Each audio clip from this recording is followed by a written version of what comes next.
Yeah, these are my 3 daughters. I'm Elisabeth Clarke-Hasters, and I think that the best thing would be for them to introduce themselves. Hello, there is my grandson, and he can also, yes, and he's missing 2 front teeth. Okay, so why don't you introduce yourselves in alphabetical order, I think. Oh, wow. Then I start. The youngest goes first. It's always, nothing has changed. Yes, hello. My name is Alice Hasters. I'm the youngest of the 3, and I am a writer and a podcaster. I say a former journalist. I studied to be a journalist and worked as a journalist. Right now, I feel like I'm more of a writer than a journalist. And I wrote a book in 2019 called Was weiße Menschen nicht über Rassismus hören wollen, aber wissen sollten. Translates into what white people don't want to know about racism, but should know anyway.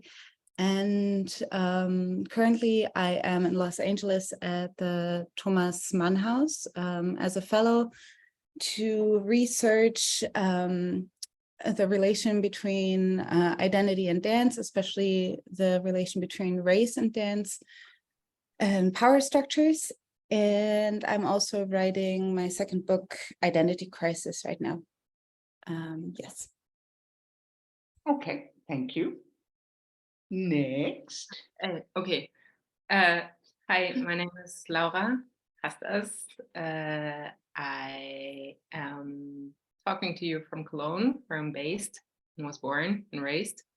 And I'm a chef and political scientist by training, but I work for the German government, but not, well, it's not so interesting. And I'm mother to Taras, who is as of today missing 2 front teeth.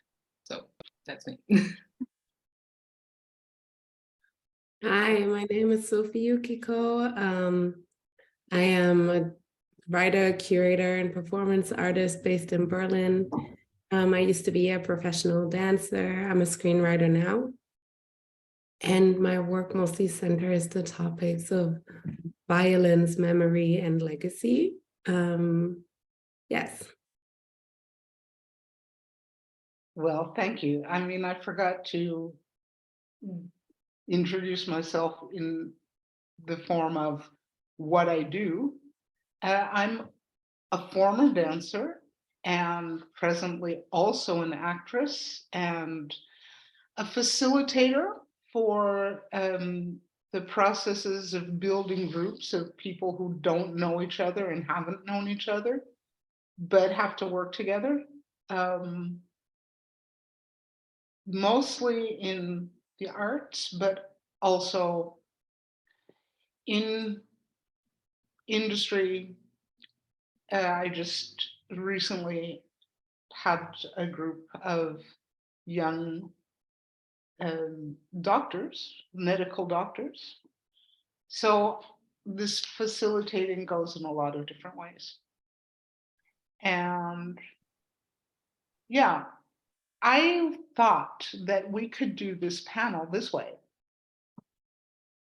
I can ask the questions and you can give the answers, you younger ladies. The question of being a Black German, you know, I think in Germany, there's a certain expectation, or there has been for a long time, a certain expectation of what kind of experience you make as a Black German. And there has been a perception, especially among the German white population and also in academia in Germany, as far as that goes, that there's a kind of monolithic identity for Black Germans. They all have the same experiences. And I guess I wanted to ask you, did you, growing up, ever run into this narrative in any way, shape, or form?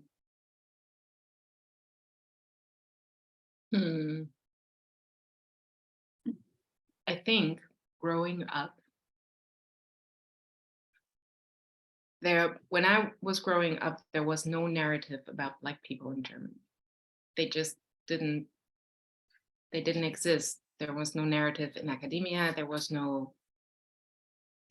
weren't even that much of specific Black German stereotypes. I felt like I was under the radar. Mm-hmm. So no, I did not experience that. I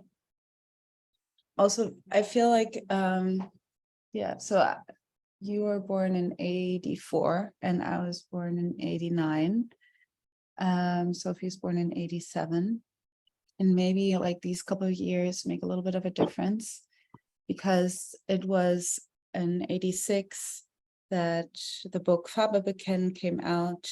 And then when I was young, like in pop culture, there were different things like tic-tac-toe and Brothers Keepers and Sisters Keepers and, Jordan Alani, like that was the first time the first thing I experienced about Black people that I saw was kind of emerging in my childhood.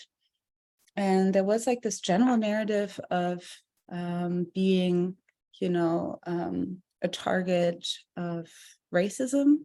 But the racism that we were discussing was more of like right-wing, like neo-Nazis and everything, which was kind of like, I was very aware of it growing up, that this is something that I am target to, but I never encountered it. So it was kind of like a threat, an invisible threat. That was something I got, that I dealt with, or that people kind of were aware around me. That was different for me than for others. And then sometimes now looking back, I kind of understand that there were some stereotypes that I ran into when I was a child. Like sometimes people would ask me if my father is a soldier or something like that. I didn't know that this was going back to World War II and American soldiers being in the States and stuff. And like these stereotypes, I couldn't really place them because, as Laura said, to me, I also didn't know the narrative for a long time. To me, I feel like to answer this question is also to explain a little bit of the context of like what Afro-Deutsch, which is like how Black Germans call themselves, who identifies as Afro-Deutsch, because like if we speak about the Black experience in the US, we know that we mean all of the Black people. And we have a different cultural background and history on who is Black and who isn't Black, and who we are as a people, as Black Americans, although we are very culturally diverse, but still. And in Germany, we have a lot of biracial people living here, a lot of people who have one white parent. A lot of the Black people that live in Germany have one white parent and are biracial. So I agree with the part that Laura said about that there wasn't really a narrative necessarily, or like a stereotype already existing when we were kids about Black Germans, Afro-Deutsche, as I feel like the identity wasn't there yet, which also makes sense if we think about the timeline and just thinking about ESD and BGHRA just founding themselves, and words like Afro-Deutsch just emerged during that time. However, within the Black community itself, and I feel like there were some stereotypes about biracial people. And the stereotype was mostly that it was assumed if you were mixed race that you would grow up without your Black parent, and that Black, biracial, or mixed race German people do not have a lot of access to their Black culture. I ran into that stereotype because people were surprised when they met me and felt that I had a connection to Black culture. And yeah, that is the only thing that I can think of when I think of like stereotypes of Black Germans. And I also want to add that I feel as if this identity is also still, even now, just emerging. I agree. I also agree. Yeah, and I wonder if it will work in a way. I'm very excited in a way in what is going on right now in the conversation of finding Black identity, because yeah, we think a lot of times people don't appreciate or kind of like we don't stop and look at what is happening. You know, these organizations like ESD and BGHRA have been existing for a long time, but also things like EOTO and now how they are expanding in Berlin and stuff, and how many like little organizations formed, that there are more Black initiatives in Germany. That is kind of like a unprecedented time in Germany. And there is like this search for a Black community or providing Black community spaces. But I think people run into the question of, it's like, what is bringing us together? Who are we as Black Germans? And that is a question that is not new, of course. I think people have been discussing it for 40 years in these political rooms, but now it's kind of like, I feel like we're at the moment where people just they're just creating it, which is interesting. And I think that while I agree, I think everything that could work as a common ground is being created or discussed right now, or a lot of it. And I think that whether we collectively decide that we're going to take like a deductive approach to say, okay, this is what being Black in German should look like, or we take it maybe from other European countries with already existing Black Great Britain, for example, or especially London, or like France, or like Amsterdam and so on, and take that and say, okay, this is how this could work in Germany, or whether we decide, okay, we will look at it inductively, see, okay, what is our experience and what does it mean?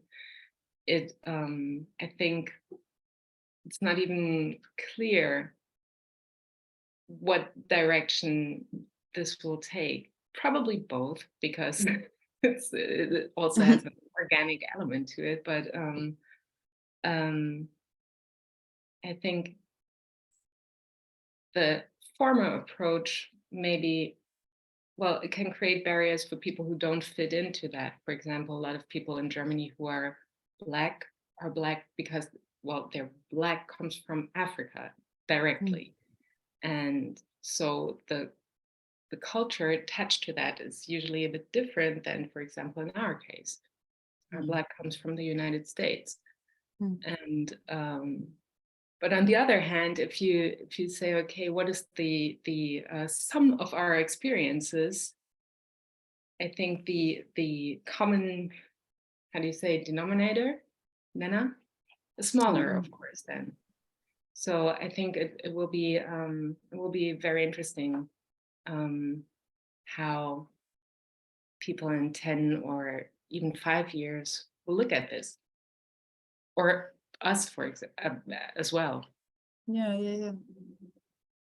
Yeah, I think one of the things, I mean, correct me if I'm wrong, because like, even though I've been here for a long time, I am not German and you are, you know, I mean, the thing about finding this community is that there's a real difference between, for example, there's like a real difference between the people who have 2 African parents and were born in Germany, or people who have 1 German parent. That means one whole side of their family is German, with everything that that means.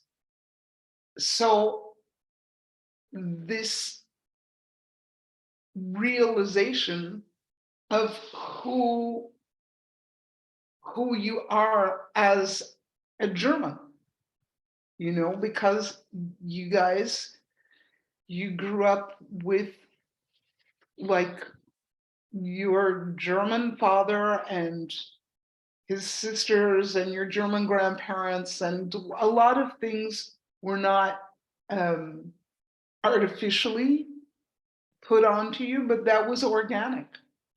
And I think this kind of experience of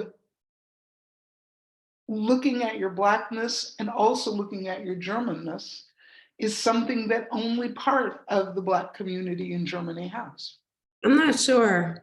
I'm not sure if I agree with that. Like, of course, not every Black German has a white set of grandparents.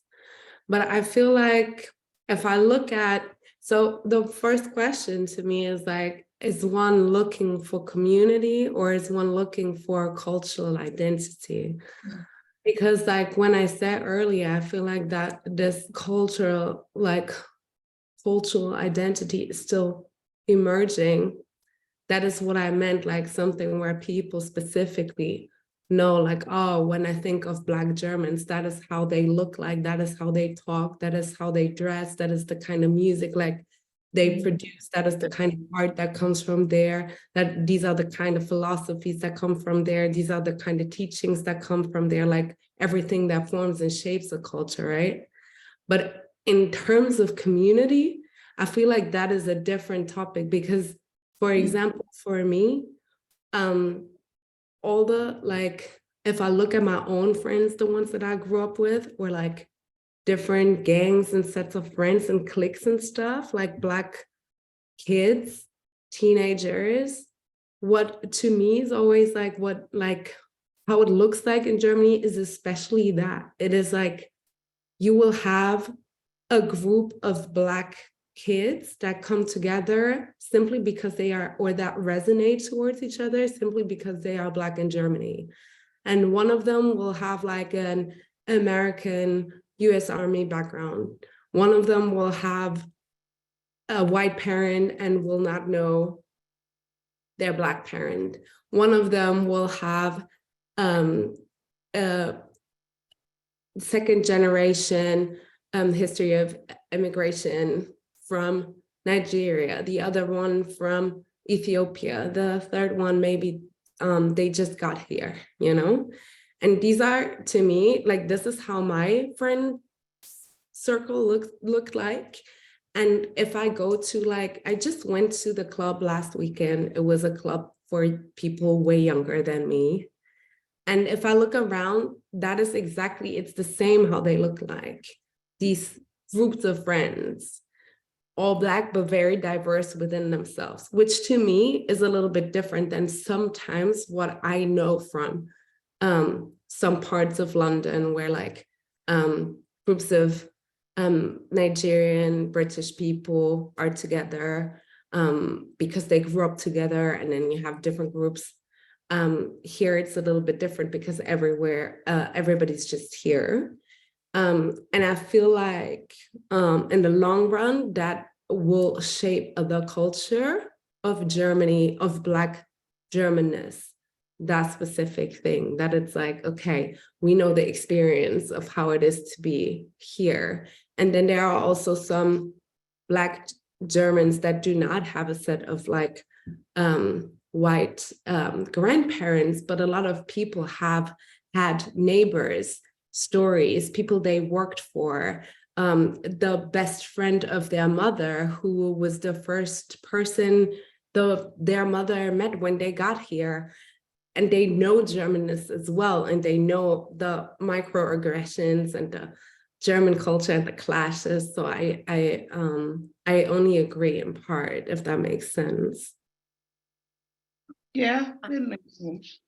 But I find it very true what you're saying, Sophie, in a way of how the like very well described how the friends groups, like how people are pulled towards each other and stuff. The question that I find interesting is to find out why, like what is it that Blackness means in Germany? Like why are Black people, even if they are very different from each other, if their family background or their cultural identity originally is different from them each other, like what is it that pulls them together? So, and I guess the answer is the very specific experience of Black Germanness, but I feel like there is no language around what that is, because people kind of like when they talk about their Black identity, or that's what I do a lot of times, I kind of I refer back to African Americanness, Black Americanness, because that is that is our heritage.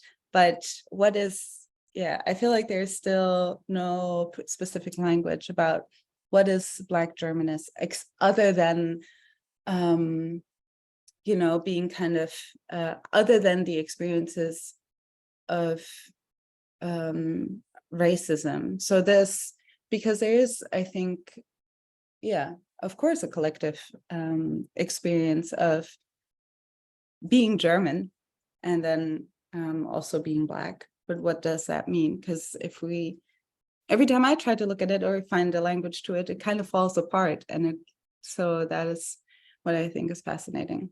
But, and I feel like so I was kind of interested in hearing that you said it is still the same, because I had this question. So I think what was very dominant in our upbringing, or in my upbringing, I don't want to speak for you guys, is, this draw, also this fascination, and also this new access to US culture through pop culture, MTV, and then the internet made it easier to access that. And that kind of gave a platform for not only Black Germans specifically, but like all people of color in Germany, people who had like this fascination or this Black Americanness served as a kind of identifier or blueprint for how to handle being a person of color or a Black person in a white space. And I think that is a knowledge that has existed in,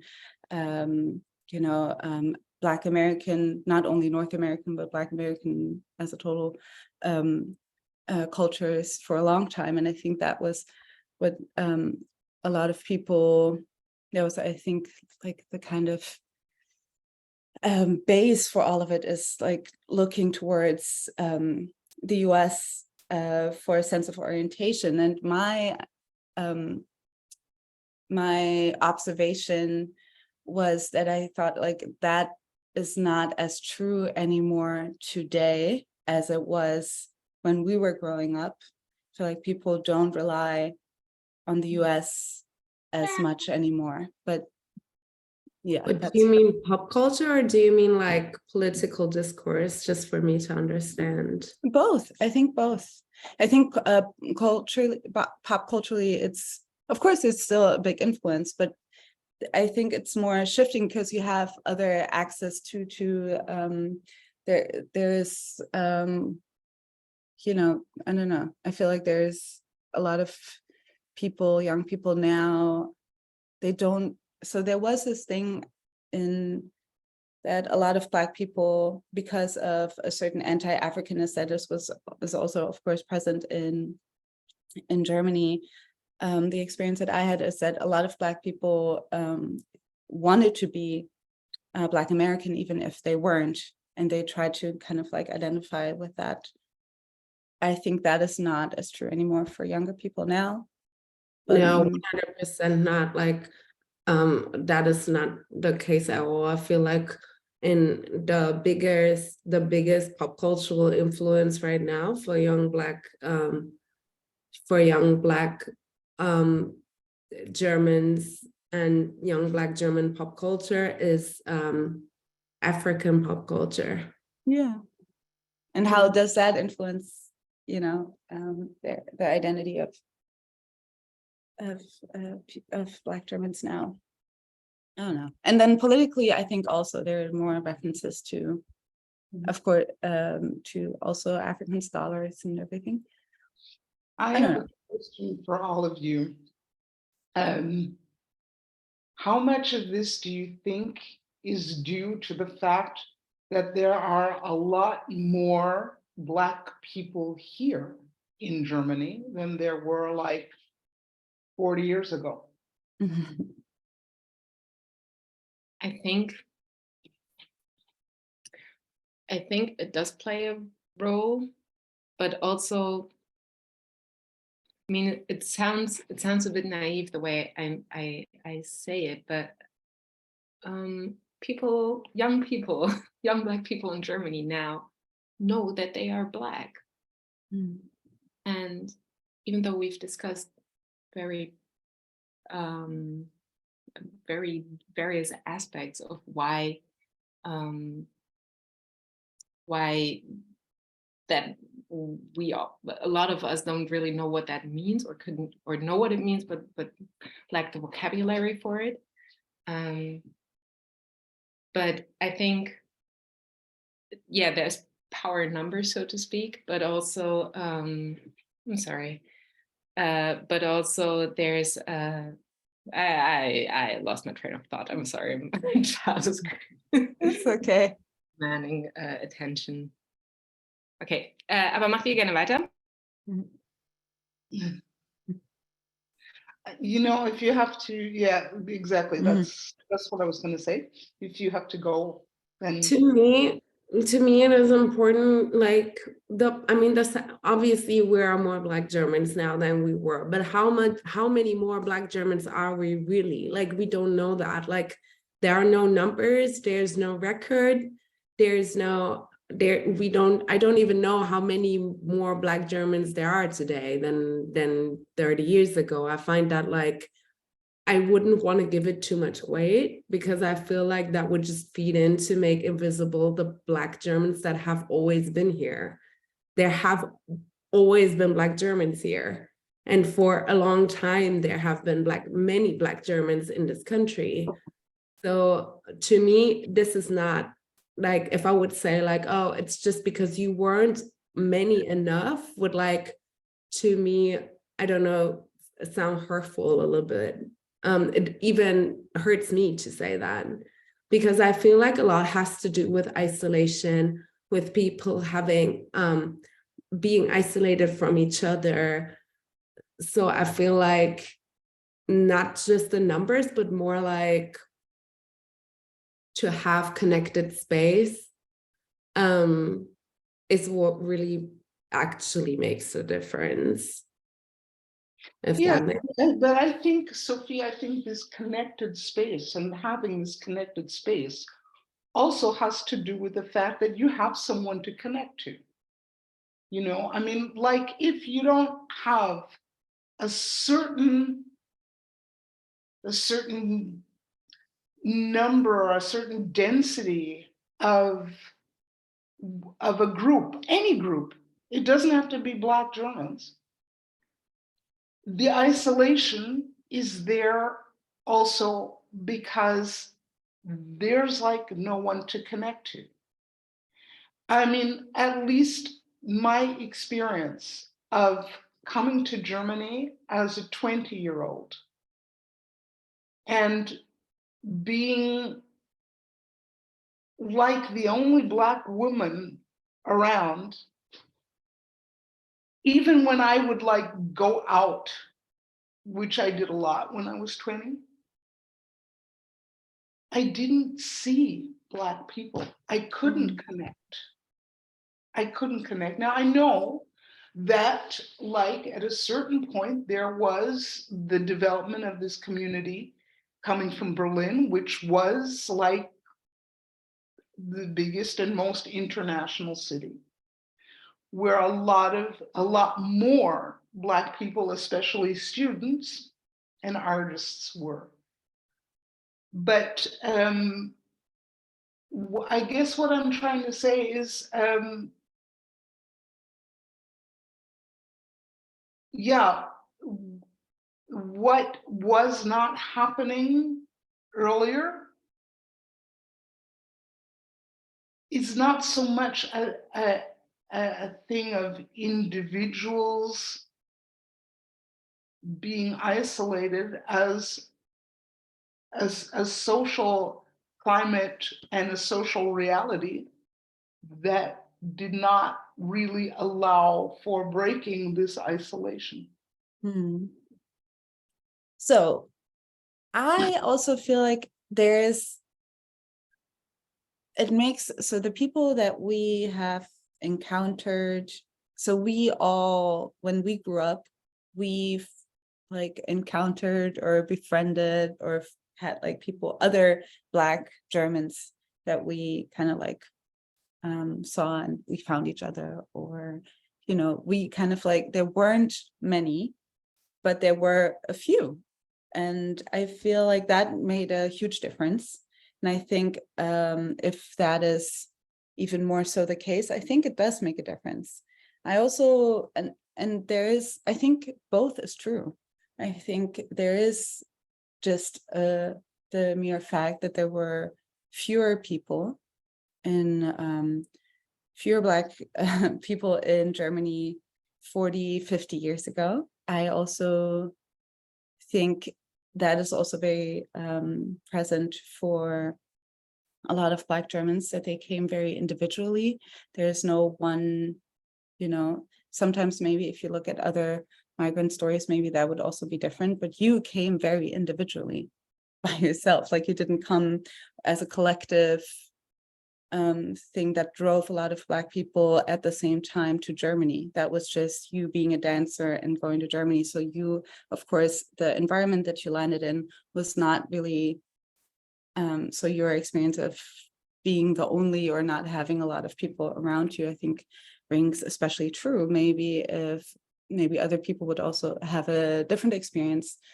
But,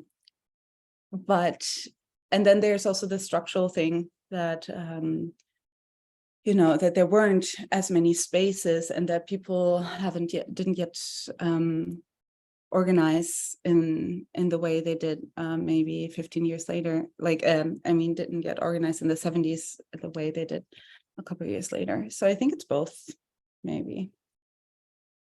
But what I like, what is also true, like it's paradoxical. So there, I think, you know, in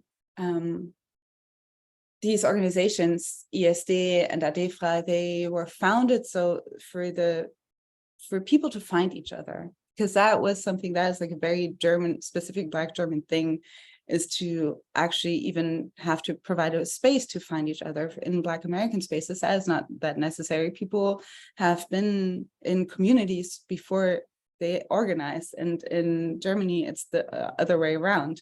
You have to find each other first, and then they can build a community, and then they can build a cultural identity. And that, of course, becomes less and less true the more Black people there are, and the more the work of these organizations kind of flourishes, and the you know, understanding of Blackness in Germany emerges. So for me, for example, when I was growing up, I knew about the ESD, but I never felt the urge to go there because I thought, I know Black people. I have my sisters, I have my mom, I have my grandmother. Like I knew, so it wasn't as urgent anymore because that wasn't anymore the only place where you can connect with other Black people. So, and then much later, you kind of like, I get more interested in the political aspects of Blackness, and then an interest emerges to kind of like go into these communities or organizations again. But it wasn't because I thought I need to find other Black people. I don't know how your experience is in that. And I don't know how it was for you, Mom, too, because ESD was, it was founded, I think, in '89. And I don't know what it did for you growing up, not growing up, but like being in Germany.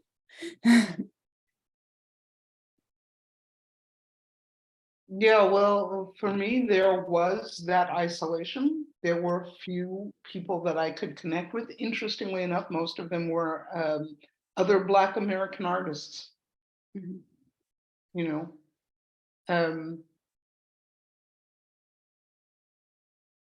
But what I experience when I go somewhere with you, and how you're connected in spaces which are also very different from each other. I'm sometimes a bit envious because these spaces exist for you, and they didn't exist yet for me. Yeah. And I think some of my experience in Germany would have been very different had I had that kind of connection to build community on. Yeah.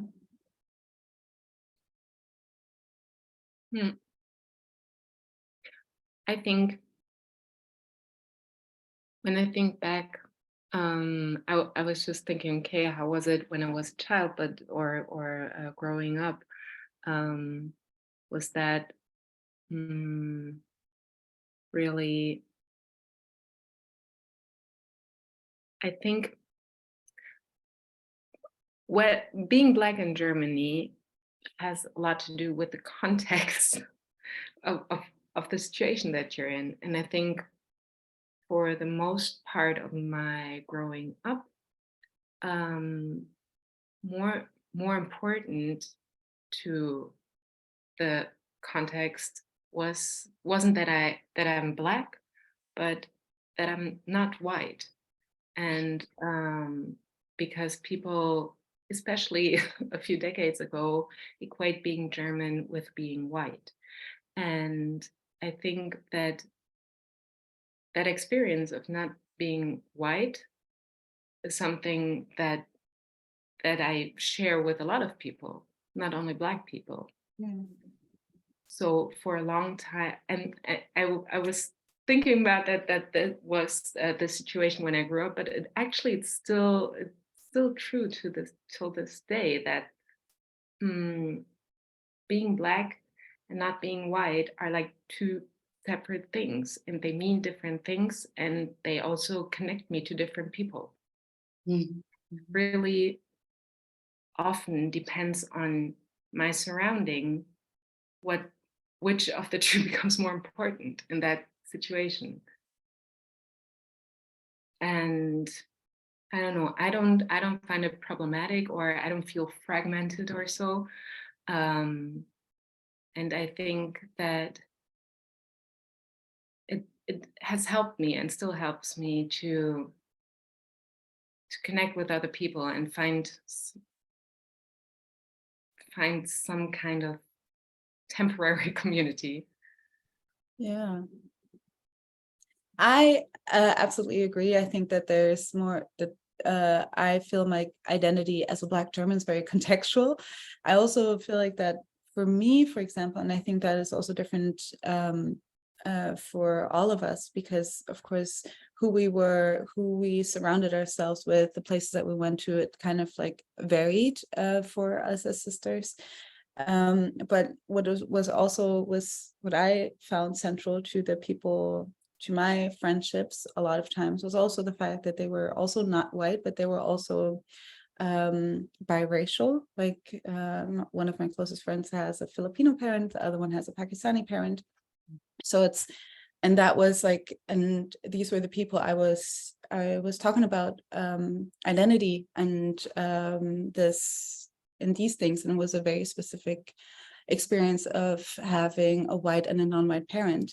Yet we kind of, as we grew up, we kind of saw that there are still, there are limitations, because, you know, they couldn't understand certain things that had to do with my Blackness, and I couldn't understand certain things that they had that had to do with their specific experience of their heritage. So then you go and look for, and if you want to talk about that, you have to you know, exchange with other people. But within Black communities, especially in Germany, that will always be especially true. I mean, it's true for every Black community all over the world, but I think in Germany, because there is no common story like there is in the US, that there is a core story of people coming, people deriving or being the descendants of enslaved people.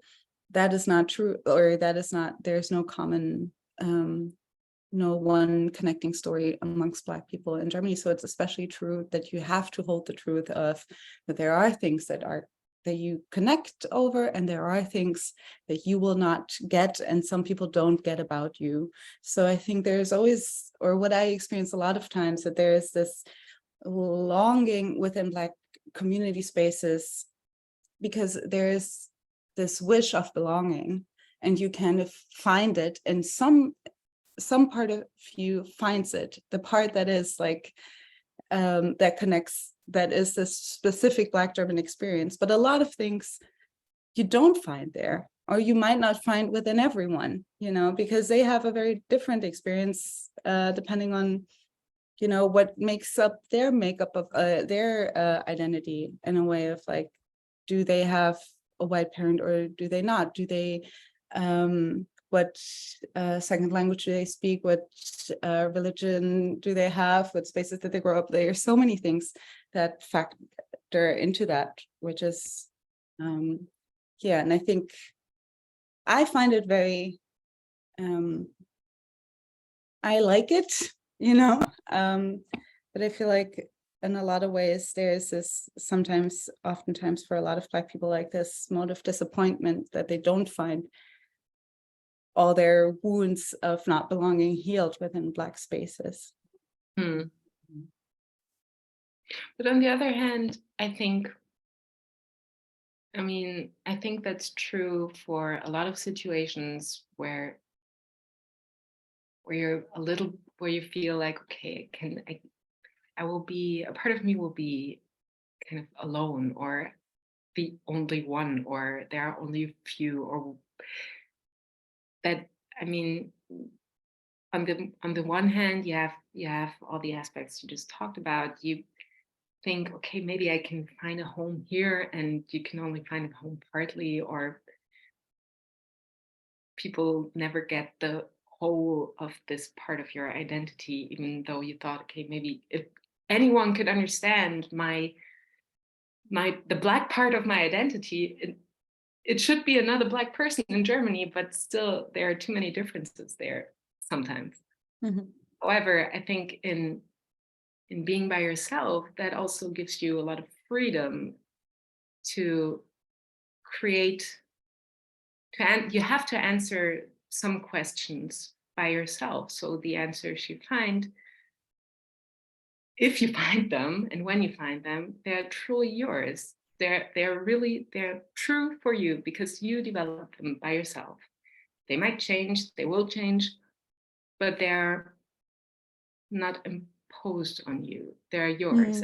I think there's some value in that when we're talking about identity. So it's more work, but in a way, I think there's also a chance for more substance, for more robust identity. Yeah, and it's the future for a lot of different identities, I think. Me too. Yeah. Well, it's very interesting. You are 3 sisters growing up in one household, and you're still you're really demonstrating how different the approaches and the identities are. If you don't mind, we don't have a lot of time, and there's a question. Well, there's one that's directed at me, but there's one that's directed at all of you. So I will just quickly deal with the one which is directed at me. I read it. I think this is from Brenda. I think there's a difference in having a Black mother and white father, so that the assumption about the lost Black father is irrelevant. My question is addressed to Elisabeth. What were the actions and reactions directed at you being the Black mother? Now, that's also something, it depends on in what context I found myself. Because actually, in most contexts, I was just like a mother who happened to be Black, but not seen as a Black mother in many contexts. Of course, there were other contexts when people were like a bit older, like a generation older than me. Very often, the reactions were to see me as a project that someone had taken on.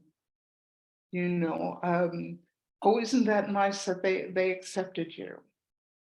This was very, very strong.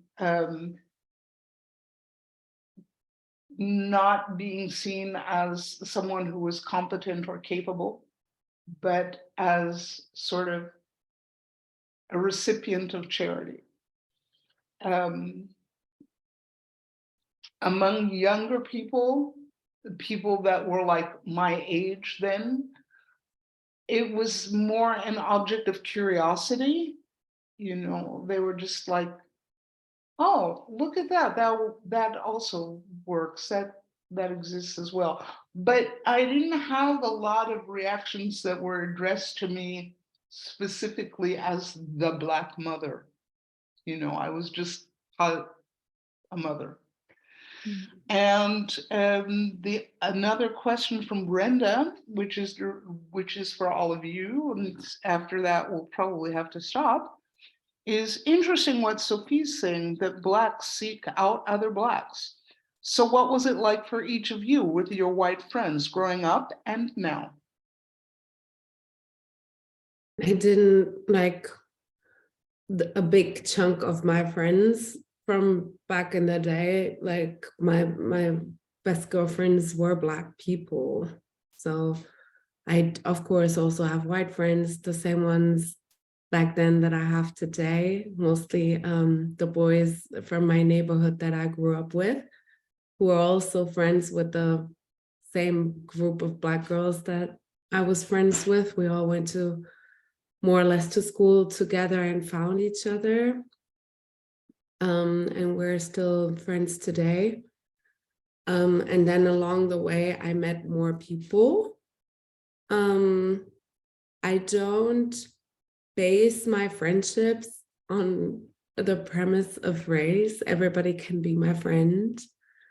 But I think if one looks at like the people that are in my life and are closest to me in my life, there for sure is a majority of the people who are closest to me not being white. And I think this comes from a mixture of both. Maybe I actually don't know. Maybe it's coincidence. Maybe it's how I subconsciously actively seeked out certain relationships. But I can also imagine, also for the part of dating, if that is true, that like I'm like hesitations from what I've learned about the world and from what I've witnessed, watching my mother and grandmother, how they were being treated. Maybe I have a subconscious thing and always had a subconscious thing to not necessarily wanting to find out with people that I'm not related to, how if one day there would be something that would make me feel uncomfortable in terms of race and my love for them, if that makes sense. But I don't know that. Maybe it's also coincidence. But in my case, most of the people in my life and close in my life have been and are Black people. Mm. Mm.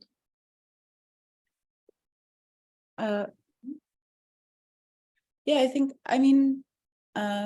yeah, it was always very, I think you, Sophie, that was always true for you, or for like, I think for the time when you left elementary school, I think from that on, that was definitely something that I noticed, or that that you were, you had the most Black friends out of all of us, I think. And for me, I think I have a lot of white friends, and that is sometimes, I don't know, it's there were, now that I write about racism or wrote about racism, I think that shifted also. I think was very good for my friendships to kind of like, in a way, kind of the fear that you described of like having a good friendship and then kind of like reaching that point of seeing that they have internalized racism, that they act or behave a certain way that can be very hurtful. And I've definitely encountered that, but I also but a lot of my white friendships also persevered because that I didn't have that experience. And I think the white friendships I have is also because I do roam in a lot of majority white spaces. Journalism is a very white space, and that is I think it's also I think bottom line is I have the white friends that I have to be able to talk to race about them. I'm not going to censor myself around them or behave differently in front of them to make them feel like more comfortable, or that we can like maintain our friendships despite our different views on race or racism. That wouldn't work for me at all. So I think transparency and honesty is what is especially, is important for every friendship, but like, yeah, this I think something, yeah, that is very important in these interracial friendships.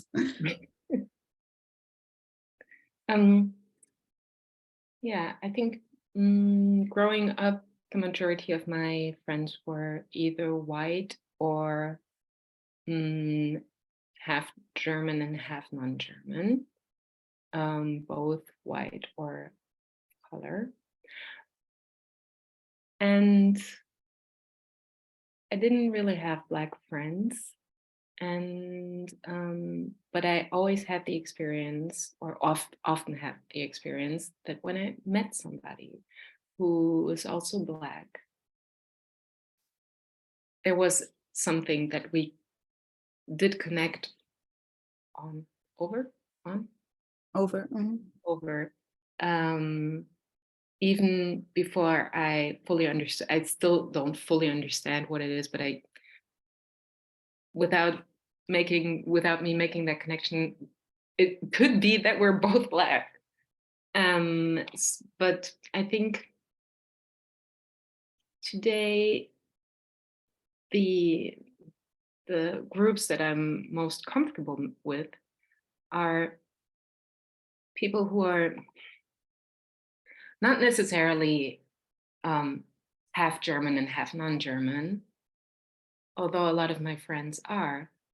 But I think this experience that I had of not fully fitting in, I mean, it's a universal experience. Nobody fits in a pre-existing mold completely. But I think this experience of really not at all fitting into existing molds, that is something that I share with a lot of my friends. And saying, okay, these are the different parts of me, and they are not known to exist together, but with me they do, and they're all mine. And people who walk through life similarly are the people that I can most of the time most easily can find a friendship with. However, I also realized and always realize over and over again that Blackness is not only a part of me, but also a resource of strength for me. And I really have to, how do you say, tend to it. I want to keep it alive because it is important to me. And in order to do that, I also need Black people in my life. So I actively seek out Black people. I mean, in order to be my friend, you have to be more than Black. We also have to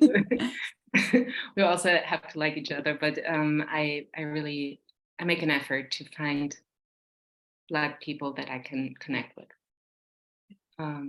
But it's less natural than people who are just like kind of felt like outsiders, or not outsiders, but like maybe unicorns. Michaela Cole has this word misfits that I think that's a great word. We felt like misfits for a lot of time in their life. They're usually the people that I connect.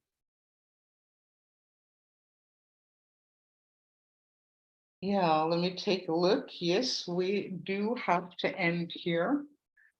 As I'm sure our audience has been able to see, that we're a family that always has a lot to say and a lot to say to each other.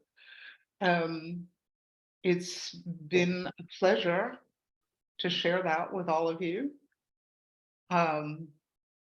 So I just have to say goodbye to my delightful daughters. Hi, Mom. Thank you for having us. That was wonderful. That was our first public panel. Bye, everyone. I love you. Bye. Love you all. Thank you so I love much. you all too. Take care. Bye.